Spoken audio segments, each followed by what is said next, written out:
আশা করি সবাই ভালো আছেন।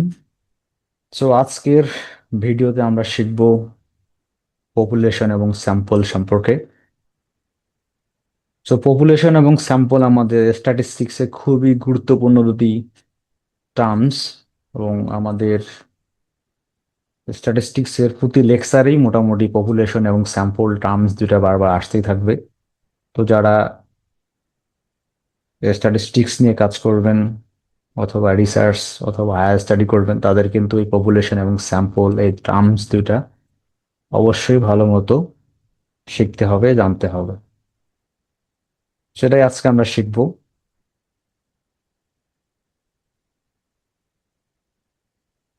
সো এই ভিডিওতে আমরা যা যা শিখব: meaning of population and sample. Population এবং স্যাম্পলের মিনিং জানবো। Then types of population, finite and infinite population, দুই ধরনের পপুলেশন হবে। Then target population and accessible population, আমাদের টার্গেট পপুলেশন কারা হবে, দেন কাদের কাছে আমরা অ্যাক্সেস করতে পারবো। হোয়াই রিসার্চার্স ইউজ স্যাম্পলস, রিসার্চাররা কেন স্যাম্পল ইউজ করে সেটাও আমরা জানবো। Then census versus sample survey, data collect করি আমরা কিভাবে সেটাও আমরা একটু জানবো। দেন advantages and disadvantages of population and sample studies. Population এবং স্যাম্পলের অ্যাডভান্টেজেস এবং ডিসঅ্যাডভান্টেজেস আমরা শিখবো। ঠিক আছে, simple idea: sample is a selected from a population to make data collection practical. Basically আমরা স্যাম্পল নিয়ে থাকি যাতে আমাদের ডাটা কালেকশনটা প্র্যাকটিক্যাল হয়, যেটা দিয়ে আমরা পপুলেশনের প্যারামিটারকে এস্টিমেট করে থাকি, অনেক সময় ফরকাস্টও করে থাকি। প্রথমে আমরা শিখব what is population. Okay, a population is the complete set of individuals, objects, observations, measurements or events that a researcher wants to study. Population হচ্ছে আমাদের একটা কমপ্লিট সেট, সেটা হতে পারে ইন্ডিভিজুয়ালস, অবজেক্টস, অবজারভেশনস, মেজারমেন্টস অথবা ইভেন্টস। হ্যাঁ, যেটা আসলে একজন রিসার্চার স্টাডি করতে চায়। হ্যাঁ, ইন্ডিভিজুয়ালস মানে মানুষজন, অবজেক্টস মানে হতে পারে গাছপালা, হতে পারে কেমিক্যাল। ওকে, তো আমাদের স্ট্যাটিস্টিক্সে কিন্তু পপুলেশন বলতে শুধুমাত্রই আমরা মানুষের সমষ্টিকে বোঝাবো না, যেটা সম্পর্কে আমার ইন্টারেস্ট, তার সবকিছুকেই কিন্তু আমরা পপুলেশন হিসাবে কাউন্ট করব। যেমন যদি আমি জানতে চাই যে আমার পুকুরে কতগুলা মাছ আছে, তাই যতগুলা মাছ সবগুলো মিলে কিন্তু আমার পপুলেশন হবে। অথবা ফর এক্সাম্পল একটা কম্পিউটার ল্যাবে কতগুলা কম্পিউটার আছে, তো সবগুলো কম্পিউটার মিলে কিন্তু আমার পপুলেশন হবে। অথবা আমার যদি একটা কোম্পানি থাকে, কোম্পানিতে আমার এমপ্লয়ীদের স্যালারি কেমন সেটা আমি জানতে চাই, তো আমার এখানে যতগুলো এমপ্লয়ি কাজ করে সবগুলো মিলে কিন্তু আমার পপুলেশন হবে। ওকে, যেমন আমরা এক্সাম্পল দিতে পারি, অল স্টুডেন্টস অফ ইউনিভার্সিটি। একটা ইউনিভার্সিটি সবগুলো স্টুডেন্ট মিলে পপুলেশন হতে পারে। Then all employees of a company, all customers of a business, all households in a city, all patients with a particular disease. এসব হচ্ছে আমাদের example of population. Basically population size বা পপুলেশনের যে number সেটাকে আমরা ক্যাপিটাল এন দ্বারা লিখে থাকি। মনে রাখতে হবে। যেমন আমরা যদি এক্সাম্পল দেই, if the study is about student satisfaction at a university, then all students of that university are the population. আমরা স্টুডেন্টের যদি স্যাটিসফ্যাকশন মেজার করতে চাই, তখন ইউনিভার্সিটি যত স্টুডেন্ট আছে সবগুলো মিলে পপুলেশন হবে। তো সিম্পল ওয়েতে আমরা বলতে পারি population is the complete group of interest. আমাদের যে ইন্টারেস্ট তাদের সম্পর্কে, তাদের যে কমপ্লিট গ্রুপ, সেটাকে আমরা পপুলেশন বলতে পারি। Then types of population. So two types of population. One is called finite population and another one is called infinite population. So finite means a finite population has a fixed and countable number of units. So finite population আমাদের কি হবে fixed এবং countable মনে হচ্ছে গণনা করা যাবে এমন ইউনিট থাকবে। Then infinite population, and infinite population has unlimited or extremely large possible observations. So infinite population অনেক সময় আনলিমিটেডও থাকতে পারে, আবার যখন অনেক বেশি হবে সেটাকে অনেক সময় আমরা ইনফাইনাইট পপুলেশন হিসেবে কাউন্ট করে থাকি। তো ফাইনাইট পপুলেশন এক্সাম্পল যেমন 5,000 ইউনিভার্সিটি স্টুডেন্ট, সো এটা আমরা কাউন্ট করতে পারি। 300 এমপ্লয়িজ, সেটা আমরা কাউন্ট করতে পারি। দেন 1200 হাউস হোল্ডস অথবা 800 products in one day, so একদিনে যদি 800 প্রোডাক্ট ফুল যায় সেটা আমরা কাউন্ট করতে পারি। আর ইনফাইনাইট পপুলেশন যেমন রিপিটেড কয়েন টসিং, যদি আমরা এভাবে অসংখ্যবার কয়েন টস করি সেটা ইনফাইনাইট হয়ে যাবে। Continuous production process, so continuous যদি প্রোডাক্ট পড়ে যেতে থাকে সেটাও অনেক সময় infinite. Then ongoing experiment results, so continuously যখন রেজাল্ট কাউন্ট হবে সেটাও কিন্তু এক্সপেরিমেন্ট হবে, সেটা রেজাল্টও কিন্তু ইনফাইনাইট হবে। অথবা all fish in an ocean, so একটা সমুদ্রের মধ্যে অসংখ্য মাছ আছে, তো আসলে এই কাউন্ট করা সম্ভব না, এক্ষেত্রে এটাকে আমরা ইনফাইনাইট পপুলেশন হিসাবে ট্রিট করব। দেন হচ্ছে আমাদের টার্গেট এবং এক্সেসিবল পপুলেশন। তো বেসিক্যালি টার্গেটকে আমরা বলি ব্রড গ্রুপ অ্যান্ড এক্সেসিবলকে বলে রিচেবল গ্রুপ। তো একটাকে আমরা টার্গেট করবো, এটা আমার টার্গেট পপুলেশন, তার মধ্যে যেটাকে আমরা রিচ করতে পারবো, তাদের কাছে পৌঁছাতে পারবো, সেটাকে আমরা এক্সেসিবল পপুলেশন বলবো। তো complete group about which the researcher wants to draw conclusions, this is called target population, and the part of the target population that the researchers can realistically reach, তো যাদের কাছে আসলে বুঝতে পারবে রিসার্চার, তাদেরকে বলা হচ্ছে accessible population. For example, target population all university students in Bangladesh, তো বাংলাদেশে অসংখ্য ইউনিভার্সিটি আছে, তাদের সব স্টুডেন্ট হলো target population. And accessible population students from selected universities in Dhaka, so researcher যদি কিছু ইউনিভার্সিটিকে সিলেক্ট করে, 5টা 10টা ইউনিভার্সিটি, তবে সেই ইউনিভার্সিটিগুলোর স্টুডেন্টগুলো হবে অ্যাক্সেসিবল পপুলেশন। দেন হচ্ছে next term sample. So a sample is a smaller group selected from a population for data collection and statistical analysis. So sample হচ্ছে একটা পপুলেশনের রিপ্রেজেন্টেটিভ পার্ট, যার থেকে আমরা ডাটা কালেক্ট করব এবং অ্যানালাইসিস করব, এবং প্রয়োজনে সেটা আমরা পপুলেশন সম্পর্কে ফরকাস্ট করব।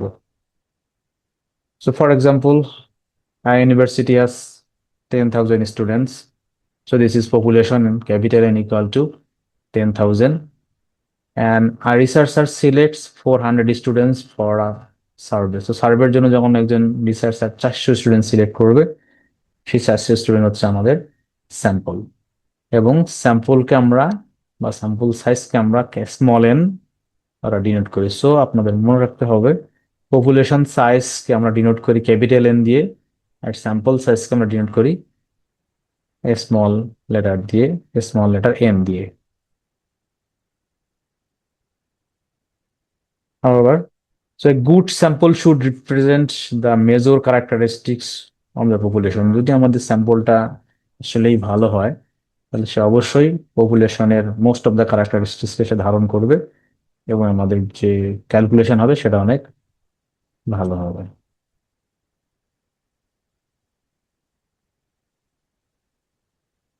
সো আমরা সিম্পলি বলতে পারি sample is a representative part of the population. So আমাদের পপুলেশনের যে রিপ্রেজেন্টেটিভ পার্ট, তাকে আমরা সহজ ভাষায় স্যাম্পল বলবো।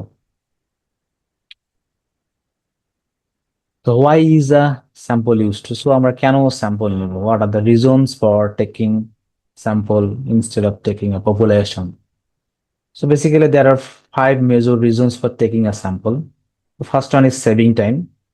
So আমাদের সময় যাতে বাঁচে সেজন্য আমরা স্যাম্পল নেই। দেন রিডিউসিং কস্ট, সো পপুলেশনে কাজ করতে গেলে আমাদের অনেক বেশি কস্ট পড়ে যায়, তো সেটাকে আমরা রিডিউস করার জন্য স্যাম্পল নেই। Then destructive nature of some test, so অনেক টেস্ট আছে যেগুলো নষ্ট হয়ে যায়, ধ্বংস হয়ে যায়, সেসব ক্ষেত্রে আমাদের স্যাম্পল নেওয়াটা বেটার। যেমন যদি আমরা বলি অ্যাটম বোমের কথা, সো অ্যাটম বোম যদি অনেকগুলো বানানো হয়, সেগুলো যদি থ্রো করে করে ফুটানো হয়, তাহলে কিন্তু অনেক কস্ট প্লাস জীবন নষ্ট হয়ে যেতে পারে। তো সেক্ষেত্রে আমরা পপুলেশন নিয়ে স্যাম্পল নেব। দেন ফিজিক্যাল ইম্পসিবিলিটি, তো অনেক সময় পপুলেশনের সব আইটেমকে সবসময় পাওয়া যায় না। তো সেসব ক্ষেত্রে আমাদের পপুলেশন নিয়ে স্যাম্পল নেওয়া হয়। And sometimes sample results are adequate for population results. So অনেক ক্ষেত্রে দেখা যায় স্যাম্পল নিলেও যে রেজাল্ট পাওয়া যায়, বা পপুলেশন নিলেও যে রেজাল্ট পাওয়া যায়, স্যাম্পল নিলেও সেম রেজাল্ট পাওয়া যায়। সেক্ষেত্রে আমরা পপুলেশন না নিয়ে স্যাম্পল নেওয়াটাই better. So properly selected sample can provide useful information without studying every unit. So আমাদের যদি স্যাম্পলটা রিপ্রেজেন্টেটিভ হয়, তাহলে পুরো পপুলেশনকে কাউন্ট না করেও কিন্তু আমরা ইউজফুল ইনফরমেশন পেতে পারি। দেন হচ্ছে আমরা যখন একটা কালেক্ট করি, তার দুইটা, ওই একটাকে বলা হয় সেন্সাস আর একটাকে বলা হয় স্যাম্পল সার্ভে। তো census means information is collected from every member of the population. So যখন আমরা সবগুলো মেম্বারের কাছ থেকেই বা ইউনিটের কাছ থেকে ডাটা কালেক্ট করব, সেটাকে আমরা বলি census. For example, data from all 10,000 students. আমাদের যে এক্সাম্পল সেটা হচ্ছে 10,000 স্টুডেন্টস, সবগুলা থেকে যদি আমরা ডাটা কালেক্ট, সেটা হয়ে যাবে সেন্সাস। আর sample survey means information is collected from a selected part of the population. তো যখন আমরা ইনফরমেশন একটা সিলেক্টেড গ্রুপ থেকে কালেক্ট করব, সেটাকে আমরা বলি sample survey. For example, data from 400 students are selected students. তো যখন আমরা 400 স্টুডেন্টের কাছ থেকে ডাটা কালেক্ট করবো, সেটা হয়ে যাবে আমাদের sample survey. In simple term, census means complete coverage. So যখন আমরা পুরো ডাটাকে বা পুরো পপুলেশনকে কাভার করবো, সেটাকে হচ্ছে census. And sample survey means selected coverage. So যখন আমরা একটা স্পেসিফিক ইউনিটকে বা গ্রুপকে সিলেক্ট করব, সেটা হয়ে যাবে স্যাম্পল সার্ভে। সো এখন পপুলেশন এর অ্যাডভান্টেজ আর ডিসঅ্যাডভান্টেজ কি? তো খুবই সিম্পল, আমরা সিম্পলি 5টা করে অ্যাডভান্টেজ ডিসঅ্যাডভান্টেজ এখানে দিয়েছি। So first one for population advantage, complete information. So আমরা ডাটা কালেক্ট করলে, পুরো পপুলেশন থেকে ডাটা কালেক্ট করলে, সেটা হয়ে যায় complete information. No sampling dependency, so আমাদের স্যাম্পলিং এর উপর ডিপেন্ড করতে হচ্ছে না, যেহেতু আমরা সবাইকে কাউন্ট করতেছি। ডিটেল সাবগ্রুপ অ্যানালাইসিস, তো যখন আমরা ফুল ইনফরমেশন কালেক্ট করবো, চাইলে আমরা আদার্স যেসব সাবগ্রুপ অ্যানালাইসিস সেগুলোও করতে পারবো। ইউজফুল ফর স্মল পপুলেশনস, তো পপুলেশন যখন ছোট হবে, তখন আসলে আমরা পুরো ডাটা নিয়েই বা পুরো পপুলেশন নিয়েও অ্যানালাইসিস করতে পারি। ডিরেক্ট পপুলেশন রেজাল্ট, সো এখান থেকে আমরা ডিরেক্ট পপুলেশন ছিল সবগুলোরই কিন্তু রেজাল্ট পেয়ে যাব। দেন ডিসঅ্যাডভান্টেজেস, হাই কস্ট। তো সব আইটেমকে নিয়ে কাজ করতে গেলে অনেক খরচ পড়ে যেতে পারে। দেন টাইম কনজিউমিং, সময় বেশি লাগবে। লার্জ রিসোর্স রিকোয়ারমেন্টস, সো অনেক বেশি মানুষজনকে লাগবে। যেমন আমরা সেন্সাস সার্ভে করি বাংলাদেশে, তখন দেখবেন যে অনেক খরচ হয়। দেন ডিফিকাল্ট ডাটা ম্যানেজমেন্ট, সো ডাটাকে ম্যানেজ করা অনেক সময় ডিফিকাল্ট হয়ে যায়। আর সামটাইমস ইম্পসিবল, অনেক সময় আবার ইম্পসিবল হয়ে যায়। যেমন আমরা ব্লাড টেস্ট, তো একজন রুগীর সব ব্লাড কিন্তু আমরা নিতে পারি না, ঠিক আছে, টেস্ট করার জন্য। সেক্ষেত্রে রিয়েলি ইম্পসিবল। দেন স্যাম্পল স্টাডির অ্যাডভান্টেজ ডিসঅ্যাডভান্টেজেস। তো স্যাম্পল আমাদের অ্যাডভান্টেজেস কি? সেভ টাইম, যেহেতু স্মল ইউনিট, সো সময় কম লাগে। রিডিউস কস্ট, খরচও কম হয়। ইজিয়ার ডাটা ম্যানেজমেন্ট, তো খুব সহজে ডাটাকে ম্যানেজ করা যায়। And practical for large population, যখন অনেক বেশি পপুলেশন হয়ে যায়, অনেক বড় পপুলেশন হয়ে যায়, সেক্ষেত্রে আমাদের স্যাম্পল নিলে এটাই realistic, practical. Suitable for destructive test, তো যেটা আমি বললাম যে অনেক সময় কিন্তু অনেক টেস্ট আছে যেগুলা বা এলিমেন্ট যদি নষ্ট হয়ে যায়, ধ্বংস হয়ে যায়, সেসব ক্ষেত্রে স্যাম্পল নেওয়াটাই better. Then disadvantages, incomplete population coverage. So পুরো পপুলেশন কাভার করতে পারতেছে না, সেটা একটা ইনকমপ্লিট বিষয়। Then possibility of poor representation, so অনেক সময় সঠিক স্যাম্পল সিলেক্ট না হতে পারে। হ্যাঁ, তখন কিন্তু রেজাল্ট ভুল বা মিসলিডিং হতে পারে। ডিপেন্ডেন্স অন স্যাম্পলিং মেথডস, আমাদের আবার স্যাম্পলিং মেথডের উপর ডিপেন্ড করতে হবে। সো অনেক স্যাম্পলিং মেথড আছে, কোনটা ইউজ করবো সেটা আবার তখন সিলেক্ট করতে হবে। দেন এস্টিমেটেড রেজাল্ট, সো একটা এস্টিমেটেড রেজাল্ট যেটা আসলে সবসময় প্র্যাকটিক্যালি পপুলেশনের জন্য রিপ্রেজেন্টেটিভ না হতে পারে। And risk of misleading conclusions, so অনেক সময় আমাদের রিস্ক থেকে যে আমরা যে রেজাল্ট পেলাম সেটা দিয়ে যদি কনক্লুশন ড্র করি, সেটা অনেক সময় ভুলও হতে পারে। ফর এক্সাম্পল, দেখা গেল যে সিগারেট খেলে শরীর ভালো থাকে, এরকম এক্সাম্পলও বা রেজাল্টও চলে আসতে পারে। So compare and contrast between population and sample, so আমাদের পপুলেশন এবং স্যাম্পলের মধ্যে আমরা বেসিক কিছু ডিফারেন্স বা সিমিলারিটিস দেখতে পারি। সো বেসিক হচ্ছে মিনিং, পপুলেশন কি আমাদের complete group of interest, sample হচ্ছে selected part of population.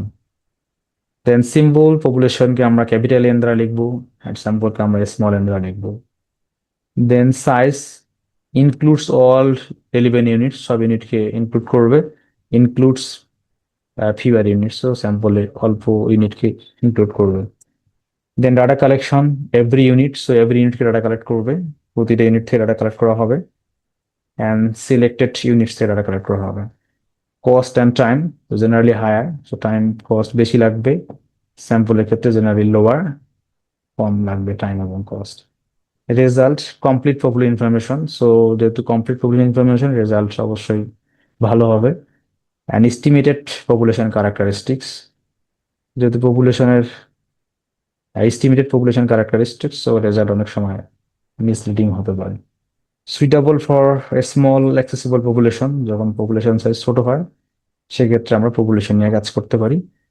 And sample আছে লার্জ অর ডিফিকাল্ট পপুলেশন, যেসব ক্ষেত্রে অনেক বড় পপুলেশন বা ডিফিকাল্ট ডাটা কালেক্ট করা, সেসব ক্ষেত্রে স্যাম্পল নিয়ে কাজ করাটা ভালো। সো আমরা যেমন একটা এক্সাম্পল যদি দেই, for example mobile learning behaviour study. Suppose একজন researcher wants to investigate mobile learning behaviour among university students in Bangladesh. So একজন রিসার্চার জানতে চায় স্টুডেন্টরা কিরকম মোবাইল ইউজ করে লার্ন বা শিক্ষা নেয়।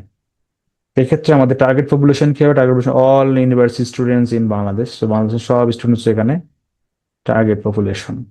দেন accessible population, students from selected universities, তো একজন রিসার্চার যদি এখন 5-7টা ইউনিভার্সিটি সিলেক্ট করে, সেই 5-7টা ইউনিভার্সিটি হয়ে যাবে অ্যাক্সেসিবল পপুলেশন।